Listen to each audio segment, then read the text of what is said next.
Hello, parents. Hello, students. My name is Mr. Sean. I'm glad to welcome you to class. I'll be teaching your kid U.S. history this semester.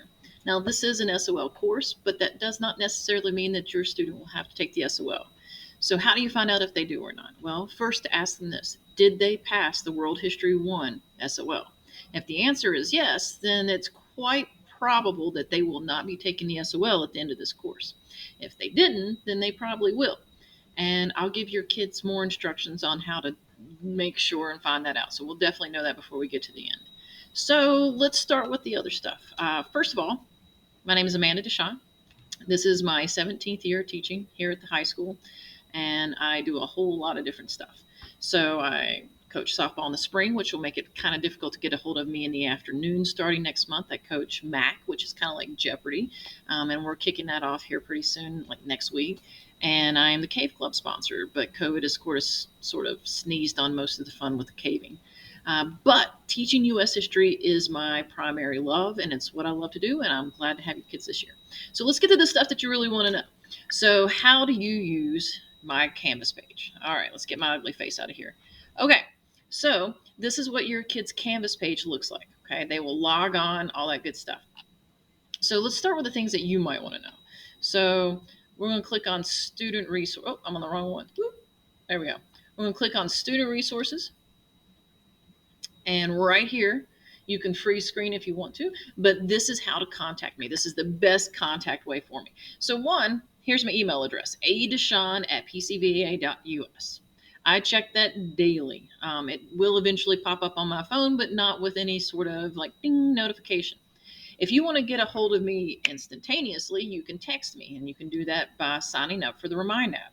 Both student and parent are able to do that.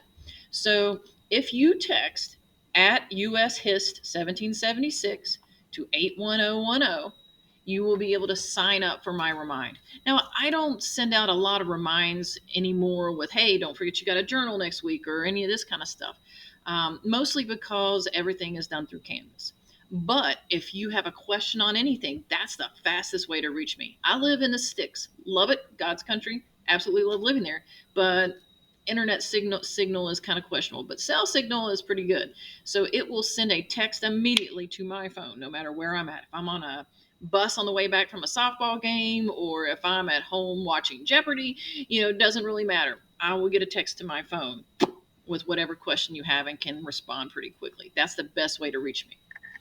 My classroom phone number is right here, 540-643-0368. That's a good way to get me during the day if you want to speak one-on-one. Although if I've got a class at the time, I may ask you to, if I can call you back when I don't. Canvas inbox, which your kid has over here, that is the slowest, worst way to reach me. If you are a student sitting here with your parent, do not ever try to turn something in by emailing it through Canvas inbox to me. Okay. I will see it eventually, but it is definitely not the fastest way to reach me. Okay. Uh, let's see here. For students, other information that I have here, of course, is closing codes. If they throw up Pulaski County is closed code 1, what does that mean? I do have a link to a list of what all the closing codes are here. If your kid wants to change their class, this is the link to the counseling website, which, I've got instructions here on how to do.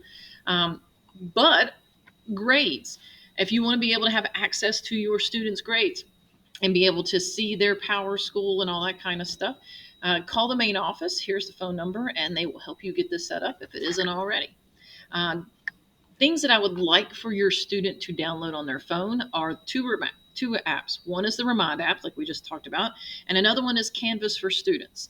And it will be so much easier for them if they can have Canvas on their phone. They can check the grades, they can take pictures and upload things to assignments and that sort of stuff. And I've got a tutorial link right here about how to do that. I also put a couple other tutorials down here that might make it easier if you're trying to help your kid turn in stuff by splitting their screen or taking a screenshot or any of that sort of things. Okay, so one of the things usually we have kids do is take the syllabus home, and hopefully you will get a paper copy of it. But just in case, I'm not going to go through every detail, but I'm going to hit some of the highlights. Once again, here's my contact information at the top. Here's the Yonder pouch, cell phone policy. 9 times out of 10, if we bust the kids sitting there texting in class, it's often the parents that are texting them. But we do have a yonder policy. The teachers did not come up with this policy, but it is the policy we have to enforce. You have no doubt heard about it by now with your kids. Of course, we are using Canvas, which you can kind of see here in the background. Our Cougar Pride statements are here. And then let's get to the stuff that you're really looking for here. Late work. Yes, of course, I take late work. I will always take late work. There is kind of a late work policy by how many days and whatever. I'm pretty flexible with that sort of stuff. But when it comes to missing work, well, a lot more of the responsibility I am putting on the student, because now we have technology. Every kid has a Chromebook. I understand that internet service is not always great and it's sketchy in some places. I live in Snowville, believe me, I know. I have no home internet of my own. But for the most part, I know that students have been provided with different hotspots and stuff. So if your student is out, that day they're out, they need to log on to Canvas. Every day I will have linked right here what we're doing that day. They can have access to it. They will have digital versions of the assignments they need. They will be aware of what it is that they need to do. Okay. And they'll be responsible for that. Now, do they have to have it the very next day? No, but for however many days they're out, that's however many days they've got to make sure that they get it done. Now, if your student has missed a lot of days, if your child has missed a lot of days, and perhaps they forgot to go on and do their work one of those days, I have this button right here that says Class Calendar. It will take them to a calendar that I've made for our class.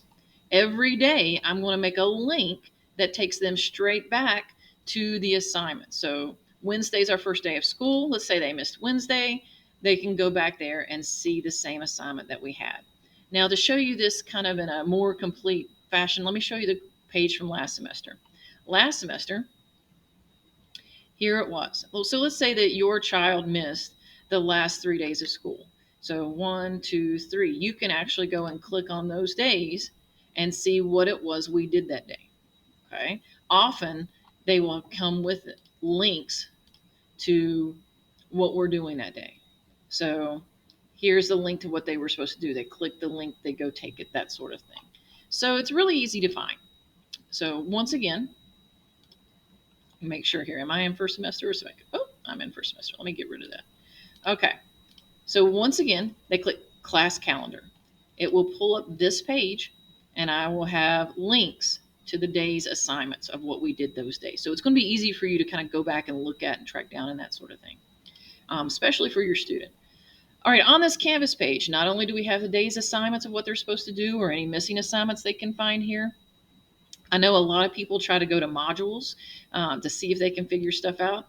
My plan for modules is, let's take a look at it, what it looks like on your end, not the teacher's end, is to have things listed under the day assignment.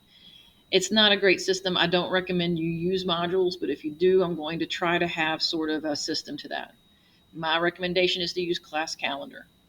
All right, here I have a link to some cool videos if your kid ever needs to go and look at or wants to watch some videos. So, I have all kinds of links to where they can watch cool videos on the topic or whatever topic that we're learning about that day. Link to the textbook. If we ever have a Google Meet, if for some reason we have a snow day and they make it an asynchronous day or anything like that, if you personally want to meet with me and on a conference, but you can't come to school, we can click this link right here at a certain time and we can go to the Google Meet. And that's all you have to do the Google Meet. Of course, I'm the only one in here right now and it's using my other camera there. So I'll make sure I have that fixed before we do it. This is just information about me. If you're curious, I'm a rather boring person, but you're welcome to click, read, or call and ask me any questions you want. Student resources, we've already checked out. There will be a place for announcements up here at the top. Anyway, let's go back to the syllabus. Any questions that you might have? What sort of stuff does your child need? For the most part, something to write with, some basic paper, a binder. I give lots of handouts. The binder doesn't have to be too big. It can be 1 inch to 1.5 inches. And the other big thing I want them to have is a one subject spiral notebook. Okay. Average size. They're going to have weekly journals. So every Friday or every last day of the week. So if we don't have a Friday, then they'll be due on Thursday. They're going to have a journal. In that journal, we're going to do the first one together Friday. Although if snow happens, they'll be doing that for their asynchronous work Friday. So I'll put a video up if we're out Friday giving some very specific instructions as to what to do. But each assignment, last day of the week, Friday, they're about 5 points each. They miss one, not a big deal, but they do add up. You can do an extra journal a week for extra credit, or you can just do a really, really, really, really, really good thorough job, and sometimes I'll give extra credit anyway. So one subject spiral notebook, pen or pencil, and internet, even on their phone. Each week, they are going to be given a little known topic or story from U.S. history. If they don't have a topic and they can't remember a topic, they can pick from the list linked here. There's a bunch of stuff they can choose from. I try to pick things that I don't always get a chance to really go over, but really cool, fun stories from history. For each topic, what do they want to do? They need to figure out when, where, and who, and then they need to do a description in paragraph form. I'm looking for at least 5 facts not covered here. So what happened? Why did it happen? How did it happen? The effects of it. But we're not looking for, you don't have to do a book report. This is simple. 5 bonus facts other than the when, where, and who. And then include a picture. They can print and cut and paste, or they can draw. And there's no specifications or limitations on the picture. Okay. They're going to do this every week. Make sure. So on Thursday night, ask them, did you do your journal? Okay. Very important. Okay. So let's leave student view. I don't even know why I'm in student view. Go back to syllabus. All right. I do total points mostly because I am mathematically challenged. So there's no weighted grades or anything like that. Their journals and daily work is usually about 5 to 10 points, depending on how much work I think they had to do to put in there. Quizzes are about 25, tests are about 50. I do that because I don't want kids who are poor test takers to be weighted down with a bad test score. But I do grade usually something every day. If your student has a hard time coming to school, if they are allergic to school and they miss a lot of days, it's going to be hard for them because we do a lot of work. This is a fast moving train. I have got to cover essentially from Jamestown in 1607 all the way to the 9/11 attacks. That's 400 years in about 15 weeks. So we move pretty quickly. If they are out or absent, make sure they get on Canvas and keep up with their assignments and keep a good communication with me to make sure that they don't fall behind. It's very important. Okay. Homework is very rare except for those journals. They will be expected to do those on their own. Final exam, we do not have a final exam because it's an SOL class, but they will have a final project that we will work on together as we go there. However, whether or not they are exempted from showing up, the last day of class depends on their attendance. If they miss more than 3 days or have less than a B at the end, they will have to show up for that final day. I may give them an assignment to do that day. Benchmarks. There's supposed to be a benchmark. That's code for midterm, somewhere around the middle of the semester, somewhere in probably March. And then let's see here. What else? Here's a list of all the things. Color pencils are highly recommended, especially I have a classroom set, but during this COVID world, it's sometimes nice to know you don't have to stick your hand in the community pot of color pencils. The notebook for the journal, the binder, of course. They can take the extra paper out of the back of their notebook. That's fine, so you don't have to buy extra paper. And make sure you got something to write with. We will always be writing in class. If you have any questions whatsoever, please, please, please, please let me know. I will be glad to work with you on that. I think that's about it. If you have any other questions, you know my email, you know my contact. Please make sure your kid knows there's a journal every Friday. Kind of got the vibe for how this works. And so if you would like your kid to start out the class with some extra credit to prove that you watched this, I would like for you to use that teacher contact, that email right here, a.deshawn@PCVA, and I would like you to email me. Tell me a little bit what your favorite thing is about your student. I'm getting to learn them about your kid, and what's the best way to contact you. You do that, and I will start your kid out with some extra credit. So it's nice to meet you, and any questions, just let me know.